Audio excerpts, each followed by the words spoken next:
सबसे पहले तो हमें ये पता होना चाहिए कि एक्सेप्शन होती क्या है। ठीक है, एक्सेप्शन का मतलब क्या होता है? एक्सेप्शन कोई भी छोटी सी गलती है जिसको हम कैच कर सकते हैं। ठीक है, दो किस्म की गलतियां होती हैं, एक वो जिनको आप ठीक कर सकते हैं फौरन, और कुछ ऐसी होती हैं जो आप ठीक नहीं कर सकते। तो जिनको आप ठीक कर सकते हैं, जिन पे आप एक्शन ले सकते हैं, वो कहलाती हैं एक्सेप्शंस, और जिनको आप ठीक नहीं कर सकते वो आपके एरर्स होते हैं। तो जितनी भी आपकी हाई लेवल प्रोग्रामिंग लैंग्वेजेस हैं वो बेसिकली किसी हद तक एक्सेप्शन हैंडलिंग की मैकेनिज्म आपको देते हैं कि आपके पास आपसे फॉर एग्जांपल रन टाइम पे कोई गलतियां हो जाएं, कोई फाइल के साथ आपके एरर्स आ जाएं, तो उनको आप ठीक कर लें या उनको आप सही तरीके से मेंटेन कर लें। तो जावा भी एक बड़ा स्ट्रॉन्ग पावरफुल टूल देती है एक्सेप्शन हैंडलिंग के लिए। ठीक है, तो सबसे पहले आपके पास डेफिनेशन है एक्सेप्शन की। एक्सेप्शन कोई भी एबनॉर्मल कंडीशन है। Exception is an abnormal condition, जिसका क्या मतलब है कि आपका प्रोग्राम वैसे काम नहीं कर रहा जैसे उसे करना चाहिए था। ठीक है, जावा के अंदर एक्सेप्शंस बेसिकली दो किस्म की होती हैं, चेक्ड एक्सेप्शंस और अनचेक्ड एक्सेप्शंस। चेक्ड एक्सेप्शंस वो होती हैं जो कंपाइल टाइम पे भी चेक की जा सकती हैं, जबकि अनचेक्ड एक्सेप्शंस जो हैं वो रन टाइम पे चेक की जाती है और वहीं पे उनके खिलाफ एक्शन लिया जाता है। एक्सेप्शन अब जनरेट किस तरह होती है? ठीक है, फॉर एग्जांपल आपकी स्टेटमेंट्स चल रही हैं, कोई 50 लाइनों का आपने प्रोग्राम लिखा हुआ है, उसके दरमियान में कहीं पे आपका कोई ऐसा एरर आ जाता है, आप 50 डिवाइडेड बाई 0 कर देते हैं। ठीक है, किसी भी नंबर को 0 से डिवाइड करें तो आपके पास एक्सेप्शन आ सकती है। या फॉर एग्जांपल आप कोई फाइल ओपन करने की कोशिश करते हैं और वो फाइल वहाँ पे अवेलेबल होती नहीं है, वो एरर आ सकता है। कोई एसक्यूएल की क्यूरी लिखते हैं, उस क्यूरी के अंदर आपकी कोई एक्सेप्शन आ जाती है। तो इस तरह कोई भी एरर है, या किसी आप स्ट्रिंग को करना चाहते हैं नंबर के अंदर, तो उसके अंदर आपकी एक्सेप्शन आ जाती है, उसके अंदर नंबर होता नहीं है। तो ये सारी चीज़ें हैं जो कि आपकी एक्सेप्शन के अंदर आ सकती हैं। एक्सेप्शन का फ़ायदा क्या होता है? फ़ायदा ये होता है कि आपका प्रोग्राम जो है वो यकदम ब्रेक नहीं होता। आप उसको वहीं पे रोक लेते हैं, आप देखते हैं कि यहाँ पे एरर आ सकता है, आप उस एक्सेप्शन को कैच कर लेते हैं और उसके ज़रिए आप उस पर कोई ऐसा एक्शन ले लेते हैं जिसके ज़रिए आप उस प्रोग्राम को या आपका जो सॉफ्टवेयर है वो स्मूथली काम करता रहे। क्योंकि जो बंदा यूज कर रहा होता है उसको तो नहीं पता कि आपके प्रोग्राम किस तरह काम कर रहा है, उसने तो अपनी मर्जी से वैल्यूज देनी है। फॉर एग्जांपल वो गलत वैल्यूज दे देता है, उस पे अगर प्रोग्राम ब्रेक हो जाता है तो आपके प्रोग्राम की वो वैल्यू नहीं रहती। उसको एक अच्छे तरीके से मेंटेन करने के लिए आपको क्या करना पड़ता है? आपको एक्सेप्शन हैंडलिंग करनी पड़ती है ताकि आपका प्रोग्राम यूज़र सही तरीके से इस्तेमाल कर सके। अगर कोई एक्सेप्शन आती भी है तो आप उस एक्सेप्शन को कैच कर लें और कैच करने के बाद उस पर कोई ज़रूरी एक्शन परफॉर्म कर लें। अगर देखा जाए क्लास वाइज उसका स्ट्रक्चर देखा जाए तो हमारी जो बेस है वो बेस क्लास जो है वो थ्रोएबल है, जो रूट क्लास जिसको हम कह सकते हैं एक्सेप्शंस की। तो उसके अंदर फिर आपके पास दो मजीद क्लासेस उससे इनहेरिट हो रही हैं, एक एक्सेप्शन की और एक एरर की। एक्सेप्शन की क्लास के अंदर आपकी सारी एक्सेप्शंस आ सकती हैं, IO exceptions, input output exceptions हो सकती हैं, एसक्यूएल एक्सेप्शन हो सकती है, जो कि आप डेटाबेस के लिए क्यूरी लिखना चाहते हैं तो उसके दौरान एक्सेप्शन आ सकती है। क्लास नॉट फाउंड एक्सेप्शन उस टाइम आती है जब आप कोई ऑब्जेक्ट बनाना चाहते हैं और आपने वो क्लास डिफाइन नहीं की हुई होती, तो उस time class not found. Run time exception आ जाती है, उसके आगे मजीद सब है आपका। सबसे पहले अरिथमेटिक एक्सेप्शन है, फॉर एग्जांपल कोई प्लस माइनस करने की कोशिश करते हैं या डिवाइड बाय ज़ीरो करने की कोशिश करते हैं। उसके बाद नल पॉइंटर एक्सेप्शन आ जाती है कि फॉर एग्जांपल आपने कोई ऑब्जेक्ट बनाया नहीं है, उस ऑब्जेक्ट को आप एक्सेस करने की कोशिश करते हैं तो आपके पास नल पॉइंटर एक्सेप्शन आ सकती है। नंबर फॉर्मेट एक्सेप्शन आपके पास तब आती है, फॉर एग्जांपल आप ABC स्ट्रिंग है उसको इंटीजर में या फ्लोटिंग पॉइंट नंबर में कन्वर्ट करना चाहते हैं, तो उस टाइम आपकी नंबर फॉर्मेट एक्सेप्शन आ जाती है। इंडेक्स आउट ऑफ बाउंड के अंदर आपके पास फिर दो मजीद सब हैं, एक अरे index out of bound. For example आप एक अरे को एक्सेस करने की कोशिश कर रहे हैं, आपके पास 10 साइज है और आप 11वां इंडेक्स जो है उसको एक्सेस करने की कोशिश कर रहे हैं, तो उसके अंदर आपका array index out of bound आ जाएगा। String index out of bound कब आएगा? जब आप फॉर एग्जांपल आपने कोई स्ट्रिंग लिखी हुई है, 10 करेक्टर पे मुश्तमिल है आपका नाम, तो आप 11वां करेक्टर एक्सेस करने की कोशिश करेंगे तो वो string index out of bound exception आपके पास आ जाएगी। एरर्स आपके पास आ सकते हैं, स्टैक ओवरफ्लो का एरर होता है फॉर एग्जांपल आपका स्टैक फुल हो जाता है, उसके अंदर स्पेस नहीं बचती, आप मज़ीद उस पर वैल्यू स्टोर कर पुश करवाना चाहते हैं तो वो पुश नहीं होता बल्कि आपको एरर दे देता है। इसी तरह वर्चुअल मशीन का एरर आ जाता है, फॉर एग्जांपल जो जेवीएम आपका कोड चला रही है उसके अंदर कोई एरर आता है तो उसमें आपका वर्चुअल मशीन एरर आ जाता है। आउट ऑफ मेमोरी एरर आपका तब आता है जब आपकी मेमोरी फुल हो चुकी होती है और आपका डाटा मज़ीद उसमें सेव होना चाह रहा होता है तो उस टाइम आपका मेमोरी एरर आ सकता है। एक्सेप्शंस को आप हैंडल कर लेते हैं, एरर्स आपके हैंडल नहीं होते या कोई भी अच्छा सॉफ्टवेयर है वो उसको हैंडल करने की कोशिश नहीं करता। एक्सेप्शंस की 3 किस्में हैं, चेक्ड एक्सेप्शंस, अनचेक्ड एक्सेप्शंस और एरर्स। ठीक है, चेक्ड एक्सेप्शन वो होती हैं जो डायरेक्टली इनहेरिट हो रही होती हैं थ्रोएबल से। ठीक है, रन टाइम एक्सेप्शन के अलावा, यानी कि जिनको आप इजीली आप चेक कर सकते हैं, उनको इजीली कैच कर सकते हैं, उनके ऊपर कोई एक्शन ले सकते हैं, कंपाइल टाइम पे उनको आप कोई ना कोई एक्शन परफॉर्म करवा सकते हैं या उनको चेक कर सकते हैं, उनको चेक्ड एक्सेप्शन कहते हैं।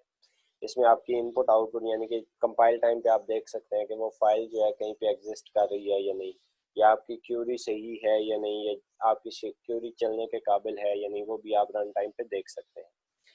अनचेक्ड एक्सेप्शंस वो होती हैं जो इनहेरिट हो रही होती हैं रन टाइम एक्सेप्शन से, यानी जो एक्सेप्शंस आपकी रन टाइम पे आती हैं वो आपकी अनचेक्ड एक्सेप्शंस होती हैं।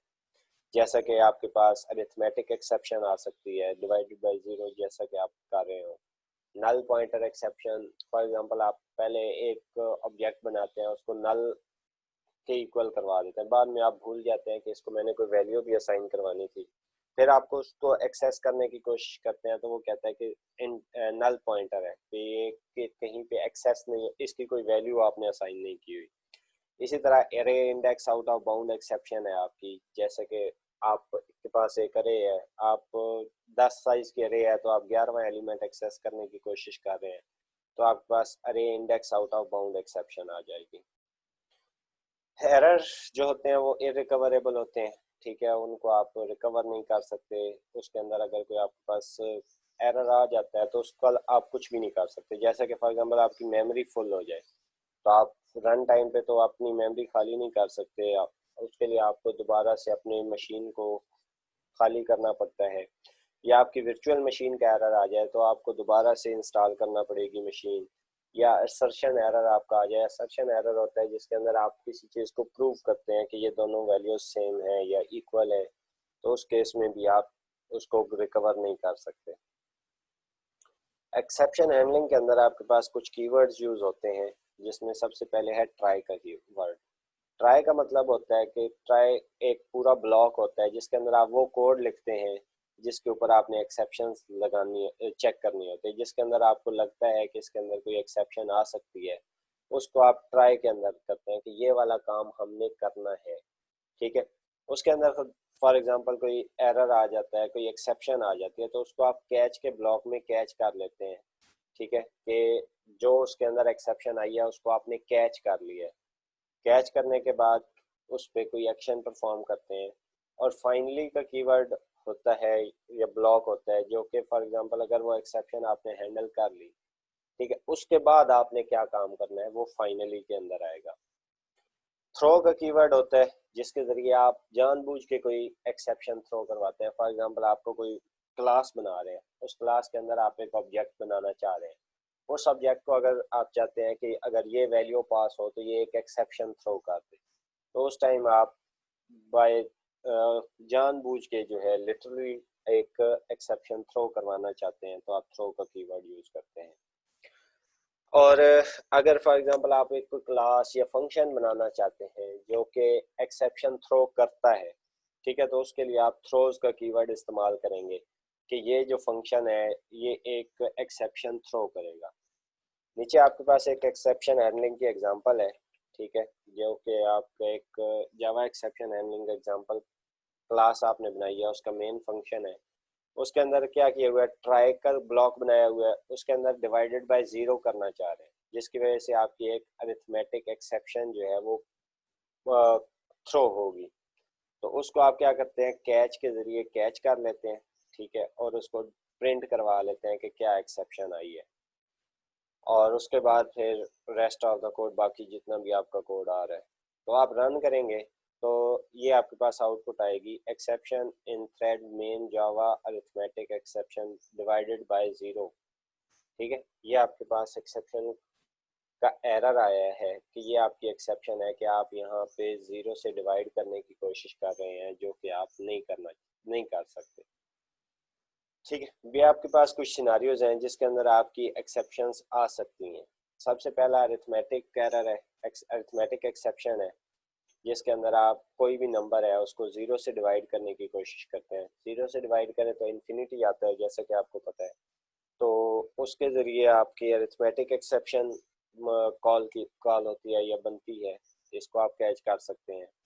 दूसरा सिनारियो नल पॉइंटर एक्सेप्शन का है, जिसके लिए क्या है कि आप कोई वेरिएबल लेते हैं, उसको आप नल असाइन करवा देते हैं, फिर दोबारा जब आप उसको एक्सेस करने की कोशिश करते हैं, जैसे कि प्रिंट करना चाहते हैं, तो वो नल पॉइंटर एक्सेप्शन देगा कि एस को आपने कोई वैल्यू असाइन नहीं की हुई। उसके बाद नेक्स्ट आपके पास सिनारियो है number format exception. Number format exception में क्या होता है कि आप किसी को डाटा टाइप चेंज करना चाहते हैं, जैसे कि आपके पास स्ट्रिंग है s is equal to ABC, इसके अंदर अब आपके पास कोई नंबर नहीं है, सारे करैक्टर्स हैं। इसको आप इंटीजर में कन्वर्ट करना चाहते हैं, तो उसके अंदर आपका नंबर फॉर्मेट एक्सेप्शन आएगी कि ये इस नंबर में कन्वर्ट नहीं हो सकता।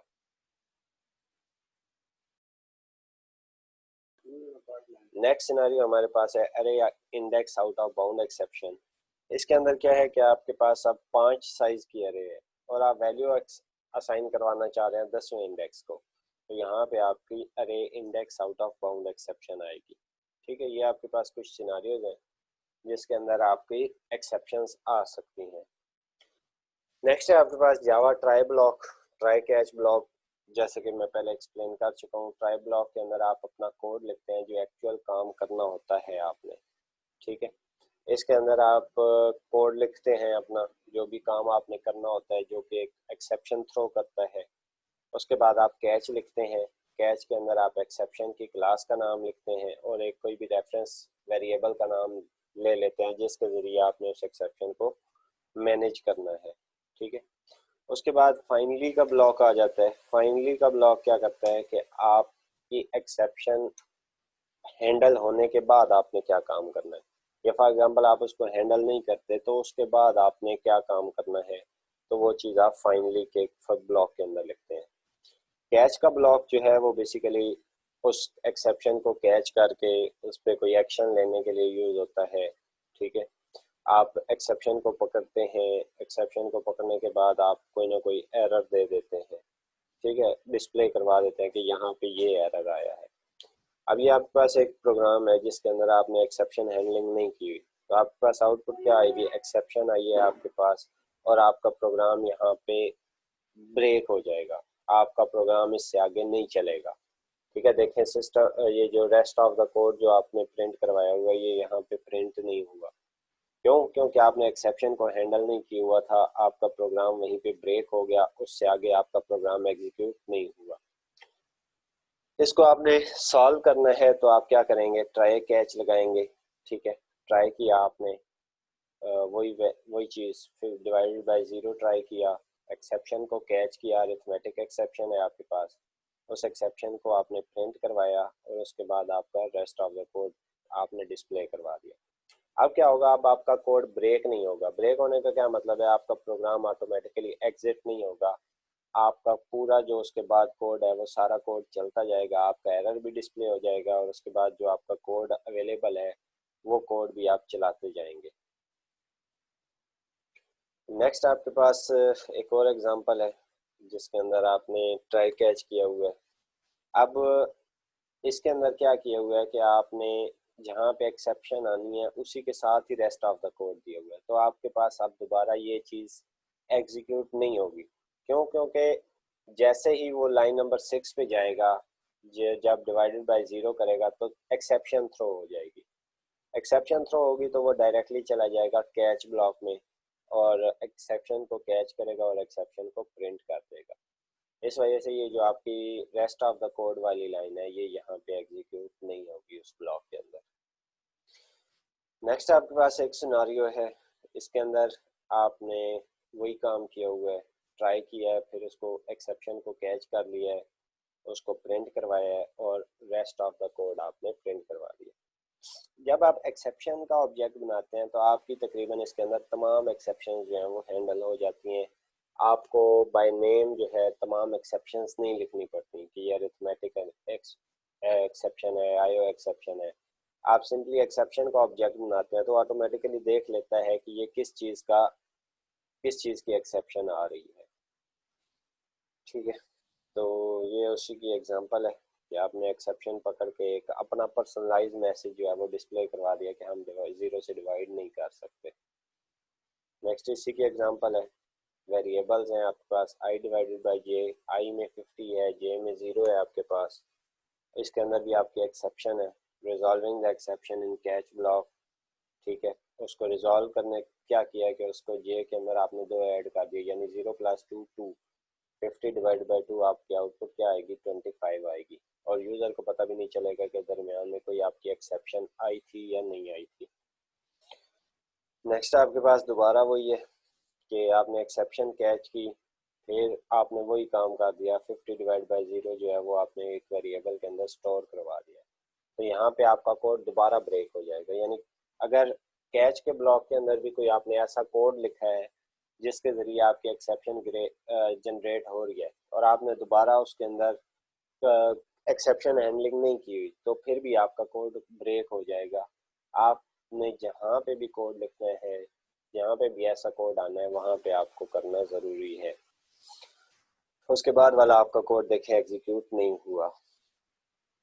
नेक्स्ट आपके पास एक और एग्जांपल है जिसके अंदर आपके पास 50 डिवाइड बाई 0 ट्राई के अंदर है।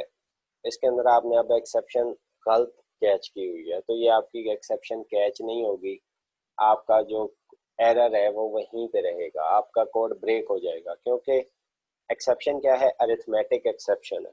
लेकिन आप कैच कौन सी कर रहे हैं, अरे index out of bound exception. तो इस केस में भी आपकी एक्सेप्शन कैच नहीं होगी, आपका कोड जो है वो ब्रेक हो जाएगा। अब ये आपके पास एक अरे इंडेक्स आउट ऑफ बाउंड की एक्सेप्शन आ रही है, ठीक है, इसको आपने कैच किया और आपने डिस्प्ले करवा दिया तो अब आपका पूरा कोड बाद वाला एग्जीक्यूट हो गया कि आपका array index out of bound exception आ रही है। ये आपके पास आईओ एक्सेप्शन है, फाइल नॉट फाउंड, कि आप एक फाइल ओपन करने की कोशिश कर रहे हैं जो कि अवेलेबल नहीं है। ठीक है, तो इसके अंदर आपकी जब एक्सेप्शन आएगी तो आपने एक्सेप्शन को पकड़ा, अगर फॉर एग्जांपल ये फाइल वहाँ पे क्रिएट नहीं होती, ठीक है, न्यू प्रिंट राइटर आप एक ऑब्जेक्ट बना रहे हैं जिसके ज़रिए आप ये फाइल जनरेट क्रिएट करने की कोशिश कर रहे हैं तो यहाँ पे आपकी एक्सेप्शन नहीं आई। ठीक है, तो आपका मैसेज क्या आया, फाइल सेव सक्सेसफुली, आपके जो एक्सेप्शन थी वो यहाँ पे प्रिंट नहीं हुई। अब आपके पास इंटरनल वर्किंग है कि ये इंटरनली काम किस तरह करता है। फॉर एग्जांपल आपने क्या किया, आपने कोड लिखा हुआ था 10 डिवाइडेड बाई 0, अब यहाँ पे आपकी क्या एक्सेप्शन थ्रो हुई। अब आपकी एक्सेप्शन क्लास का एक ऑब्जेक्ट बनेगा जो कि थ्रो होगी एक्सेप्शन, वो एक्सेप्शन का ऑब्जेक्ट देखा जाएगा कि इसको आपने हैंडल किया हुआ है या नहीं किया हुआ, ट्राई कैच ब्लॉक लगाया हुआ है या नहीं लगाया हुआ। अगर हैंडल किया हुआ है तो कैच के ब्लॉक में जाएगा, अगर नहीं हैंडल किया हुआ तो वो जेवीएम के पास जाएगा, जेवीएम उसको प्रिंट करेगा ओके कहाँ से कॉल हुआ था, उसके लिए पूरा स्टैक ट्रेस जो है वो करेगा उसका कि यहाँ पे आपने इसको कॉल किया था, यहाँ से आपका प्रोग्राम जो है वो सही तरह से काम नहीं कर रहा, वो जहाँ तक उसका पीछे साइकिल जाएगा वो सारा साइकिल प्रिंट कर देगा और उसके बाद आपका प्रोग्राम जो है वो टर्मिनेट हो जाएगा। और अगर आपने उसको हैंडल किया हुआ है तो उसके लिए आप क्या करेंगे, जो हैंडल का कोड है वो चलेगा और उसके बाद बाकी जितना भी आपका प्रोग्राम का कोड है वो सारा चल जाएगा। ठीक है, तो ये आपके पास इसी की एक्सप्लेनेशन है कि फॉर एग्जांपल एक एक्सेप्शन आपकी बनती है, तो एक एक्सेप्शन का ऑब्जेक्ट बनता है जिसके पास सारी डिटेल्स होती हैं एक्सेप्शन के बारे में। अगर आपने उसको हैंडल किया हुआ है तो आपके वाला कोड भी चलेगा जो आपने किया होगा, लेकिन अगर आपने उसको हैंडल नहीं किया हुआ तो जेवीएम की तरफ जाएगा, जेवीएम उसकी एक्सेप्शन की डिस्क्रिप्शन प्रिंट करेगा, जो उसके पीछे बैक एंड पे जितने भी डिटेल्स हैं, जो हायरार्की है, वो हायरार्की प्रिंट करेगा और उसके बाद आपके प्रोग्राम को एग्जिट कर देगा। अगर फॉर एग्जांपल आपके पास मल्टीपल एक्सेप्शंस एक प्रोग्राम के अंदर आ रही हैं, तो उसके लिए आपको मल्टी कैच ब्लॉक लगाने पड़ेंगे, यानी कि एक ट्राई के साथ आप मल्टीपल कैच भी लगा सकते हैं। फॉर एग्जांपल आपके पास ये कोड है, इसके अंदर आपका अरे आउट ऑफ इंडेक्स की एक्सेप्शन भी आ रही है और अरिथमेटिक एक्सेप्शन भी आपके पास आ रही है, तो आपने उन तमाम एक्सेप्शंस को कैच करना है तो आप सेपरेटली जो है कैच का ब्लॉक लगा सकते हैं। कैच अरिथमेटिक एक्सेप्शन ई, उसके अंदर आपने क्या कि यहाँ पे अरिथमेटिक एक्सेप्शन आई है, उसके बाद आपने अरे index out of bound exception catch की है, और फिर आपने एक जनरली एक्सेप्शन कैच कर ली है कि पेरेंट एक्सेप्शन जो है वो अकर हुई है। तो आपकी पहले जो एक्सेप्शन अकर होगी वो उस एक्सेप्शन को पकड़ेगा और उसको प्रिंट करवा देगा, और उसके बाद आपके कैच ब्लॉक जो है उनको एग्जिट हो जाएंगे और उसके बाद आपका कोड चलेगा। ये उसी की एक और एग्जांपल है, इसके अंदर आपके अरे इंडेक्स आउट ऑफ बाउंड की एक्सेप्शन पकड़ी जाएगी, बाकी एक्सेप्शंस नहीं पकड़ी जाएंगी। ठीक है, ये आपके पास एक और एग्जांपल है, इसके अंदर पहले आपकी अरिथमेटिक एक्सेप्शन आ रही है, फिर आपके पास array index out of bound की एक्सेप्शन आ रही है। तो ये पहले अरिथमेटिक एक्सेप्शन को पकड़ेगा और वहां से आपके कोड को आगे मूव करवा देगा, बाकी मजीद एक्सेप्शन जनरेट नहीं होंगी। ये एक और एग्जांपल है, आपके पास नल पॉइंटर एक्सेप्शन है आपके पास, इसके अंदर आपकी null pointer exception parent exception occur, यानी कि आपने अरिथमेटिक दिया हुआ है, अरे इंडेक्स आउट ऑफ बाउंड दिए हुए, लेकिन नल पॉइंटर एक्सेप्शन आपने नहीं दी हुई, तो इस वजह से आपकी नल पॉइंटर ये जो जनरल एक्सेप्शन का ऑब्जेक्ट है इसके ज़रिए कैच होगी। नेक्स्ट आपके पास एग्जांपल है, इसके अंदर आपकी डिवाइड बाय ज़ीरो हो रहा है और इंडेक्स आउट ऑफ बाउंड भी आ रहा है, तो आपके पास एक्सेप्शन जनरली आपने जो पकड़ी हुई है कॉमन टास्क कंप्लीटेड, ये आपके पास कैच हो जाएगी, अरिथमेटिक एक्सेप्शन आ जाएगी। ठीक है, तो आपने जनरल पहले लिखा हुआ है तो ये जनरल जो है पहले वाला आपका रन हो जाएगा। नेक्स्ट आपके पास है कि जावा की एक्सेप्शन को प्रोपेगेट किस तरह करते हैं, स्टार्ट किस तरह होती है। ये आपके स्टैक के टॉप से जो है जनरेट होती है, कि जो आपका टॉप वाला लाइन होती है या स्टेटमेंट होती है वो फेंकी जाती है या थ्रो की जाती है। अगर आपने उसको कैच नहीं किया हुआ तो वो उसको ड्रॉप करती है और आगे मूव कर जाती है। ठीक है, वो उसके बाद आपका पूरा स्टैक ट्रेस लिखती है, और इस स्टैक ट्रेस लिखने का जो मेथड होता है उसको हम एक्सेप्शन प्रोपेगेशन कहते हैं। ठीक है, यानी कि स्टैक के टॉप से स्टार्ट होता है, वो साइड पे करता जाता है कि यहाँ से यहाँ से यहाँ से इससे कॉल हुई है, जहाँ जहाँ से वो कॉल हो रही होती है वो सारे जितने भी फंक्शंस होते हैं वो सारे प्रिंट करवा देता है, और इसको आप प्रोपेगेशन कहते हैं। जैसे ये आपके पास एग्जांपल है, इसके अंदर आपके पास पहले एक फंक्शन है m, फिर एक फंक्शन है n जो कि उस फंक्शन को कॉल कर रहा है, और m फंक्शन के अंदर आपकी जो है एरर आ रहा है या एक्सेप्शन आ रही है।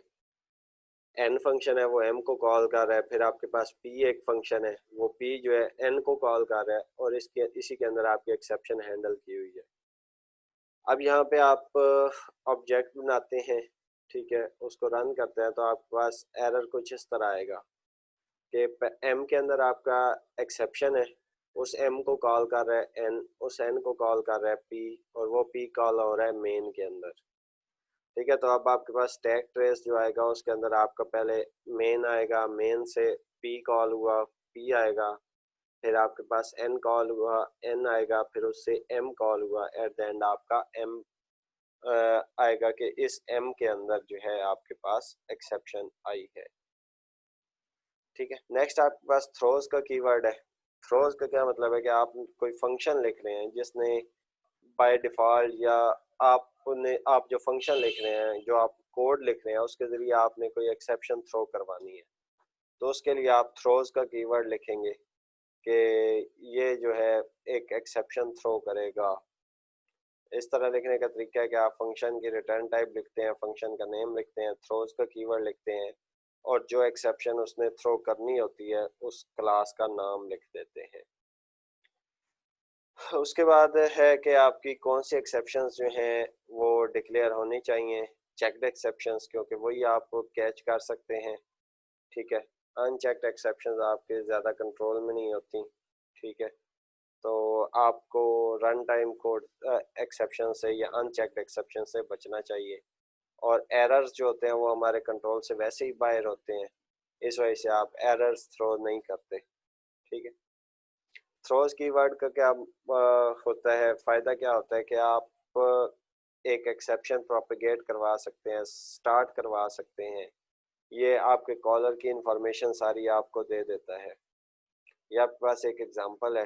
ठीक है। सबसे पहले आपके पास एम फंक्शन है जो आईओ एक्सेप्शन थ्रो करता है। थ्रो न्यू एक्सेप्शन के वो एक नई एक्सेप्शन बनाएगा डिवाइस एरर की। उसके बाद एन जो है वो भी एक आईओ एक्सेप्शन दे रहा है क्योंकि वो एम को कॉल कर रहा है। फिर आपका पी है एक जिसके अंदर आपका एन कॉल हो रहा है। ठीक है। एन ने एक एक्सेप्शन थ्रो करनी है और वो आपने कैच करनी है। मेन के अंदर आपने उसको कॉल करवाना है। ठीक है। आपने एक्सेप्शन को हैंडल किया हुआ था और उसके ज़रिए आपने एक मैसेज डिस्प्ले करवाया हुआ था, एक्सेप्शन हैंडल्ड। तो जो आपने एक्सेप्शन थ्रो की थी, आपने उस एक्सेप्शन को हैंडल कर लिया। अब दो केसेस हो सकते हैं। ठीक है, कि आपने एक्सेप्शन को हैंडल कर लिया ट्राई कैच के ज़रिए। ठीक है। दूसरा केस ये है कि आप एक्सेप्शन को डिक्लेयर कर लें और जो आप थ्रोज के ज़रिए उसको मैनेज करवा लें। इसके अंदर क्या है कि आप हैंडल को ट्राई कैच के ज़रिए हैंडल कर रहे हैं। आपके पास फंक्शन है एम जो कि एक एक्सेप्शन थ्रो कर रहा है डिवाइस एरर का। आप मेन के अंदर उसका एक ऑब्जेक्ट बनाते हैं और इस एक्सेप्शन को हैंडल कर लेते हैं। दूसरा केस क्या है, आप एक्सेप्शन को डिक्लेयर कर देते हैं। ठीक है। और उसी के अंदर ही आप मैसेज डिस्प्ले करवा देते हैं कि डिवाइस ऑपरेशन परफॉर्म हो गया है। अब ये कोई एक्सेप्शन थ्रो नहीं कर रहा। ठीक है। सिंपली आपने लिखा है थ्रोज आईओ एक्सेप्शन, लेकिन उसके अंदर आपने कोई भी एरर नहीं दिया हुआ। तो इस वजह से अगर आपके एक्सेप्शन नहीं होती तो वो तो आपका नॉर्मली चलेगा, लेकिन अगर यहाँ पे आपकी कोई एक्सेप्शन आती है तो आपके पास आउटपुट आएगी रन टाइम एक्सेप्शन की, और आपका बाद वाला कोड नहीं चलेगा। यानी आपने एक्सेप्शन को हैंडल ज़रूर करना है। आप एक एक्सेप्शन को मल्टीपल टाइम्स भी थ्रो कर सकते हैं। दो कीवर्ड्स अभी तक आपने पढ़े हैं एक्सेप्शंस के अंदर, थ्रो और थ्रोज। दोनों में डिफरेंस क्या है? जो थ्रो का कीवर्ड है वो बेसिकली एक एक्सेप्शन थ्रो करने के लिए यूज होता है, जबकि थ्रो जो है वो डिक्लेयर करने के लिए होता है कि आपका ये जो फंक्शन है, ये जो क्लास है, इसने कौन सी एक्सेप्शन जो है थ्रो करनी है। चेक्ड एक्सेप्शन जो है वो थ्रो के ज़रिए नहीं प्रोपेगेट करवाई जा सकती, और थ्रोज का कीवर्ड जो है वो उनको प्रोपेगेट करवाने में मदद देता है। थ्रो का कीवर्ड जो है उसके बाद आपको एक इंस्टेंस देना पड़ता है एक्सेप्शन का। ठीक है, कि ये वाली एक्सेप्शन थ्रो करनी है, एक ऑब्जेक्ट बनाना पड़ता है। और जो थ्रोज है उसके अंदर आपको क्लास का नाम देना पड़ता है उसके बाद कि ये वाली एक्सेप्शन आपने थ्रो करवानी है। थ्रो जो है वो मेथड के अंदर यूज होता है, थ्रोज जो है वो मेथड के सिग्नेचर के साथ यूज होता है। आप मल्टीपल एक्सेप्शंस थ्रो नहीं कर सकते। ठीक है। जबकि थ्रोज के अंदर आप मल्टीपल क्लासेस दे सकते हैं कि एक मेथड जो है वो एक से ज़्यादा किस्म के एक्सेप्शंस को थ्रो कर सकता है। ये आपके पास एग्जांपल्स हैं दोनों की। थ्रोज अरिथमेटिक एक्सेप्शन आपने फंक्शन के नाम के साथ लिखा, और उसके अंदर आपने थ्रो किया न्यू अरिथमेटिक एक्सेप्शन। ठीक है। इसमें आपका